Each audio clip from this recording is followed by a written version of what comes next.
Okay, so now we just talked about the headquarters position, one way to get there, which there are many, and kind of what we're looking for. Now we're going to go a little bit into more detail as far as the passes we're looking for from there. And of course, there are more passes than the knee cut, the quarter mount, and the side smash, which those aren't really passes to begin with.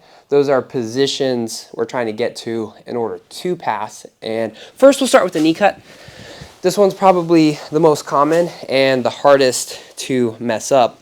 So again, starting in De La Riva, I break this, I grab the shins, I lower my body weight, I pop my hip back and straighten this leg to take his foot off. I step back if necessary, stuff this leg, step over, and then I like to pull it nice and high, pinch my knees, squat down, grab the collars. Now for the knee cut, the way I like to set this up is my right hand, I'm going to reach and I'm going to grab the side of my partner's gi here. This is going to help me turn it into an underhook, but I don't necessarily want to telegraph that I'm going for the underhook. If I start reaching for a super deep underhook, he's going to kind of know what's up. He may start defending slightly differently. So I'm here, I'm grabbing the side of the gi. Now I'm going to lean forward to plant my hand on the mat. This is going to make my legs a little bit light so I can shift my weight to the side. And now I use this grip to pull my partner to his side. And now that my hand is so close, I can shoot for the underhook, dive, get my cross face, flatten my partner out, and then free my leg.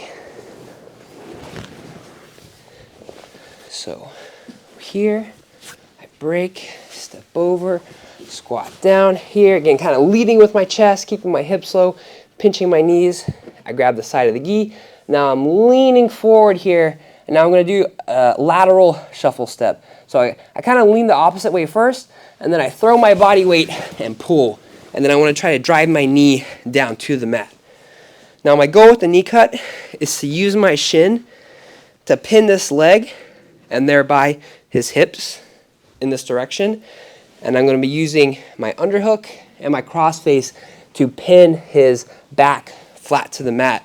And so by doing this, his back's flat to the mat, his hips are facing this way. I'm counter rotating his spine.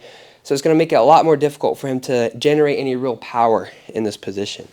Here, and also in addition to that, if he's on his side, it makes it a lot easier for him to squeeze his knees together. So it's going to be a lot more difficult for me to free my foot. And there's many different ways. Let's turn back. There are many different ways to accomplish this goal of flattening my partner out, depending on what my partner is doing. But kind of the first and safest option to look for, I think, is just a simple underhook on this side. And again, we were using this grip to pull our partner to the side. So when we get to this knee cut position, I can shoot this underhook through. Now I can get my cross face nice and deep, connect my hands together, flatten my partner out, keeping a little bit of distance here for the sake of the mic, but normally I would want to be as close as possible here. And then now from here, I can use my free foot to kick my foot, slide my hips through, and then as I slide my hips through, I don't want to just get up to my knees from here. That creates a lot of space for my partner to hip escape, get this knee back through. So when I slide through to the position, I'm here, I'm going to do what's called a hip rewind. So my hip is connected to his hip. Now I'm just going to use my toes on the mat to walk backwards. That's going to move his hips in the other direction. So now as I square up, it's a lot harder for him to recover the guard. So we'll go one more time, and we'll do head facing this way.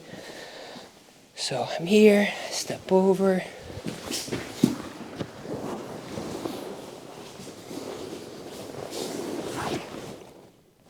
And then oftentimes with passes like this as well, once I get to side control, I'll often let go of the underhook and use my hand to block his hip.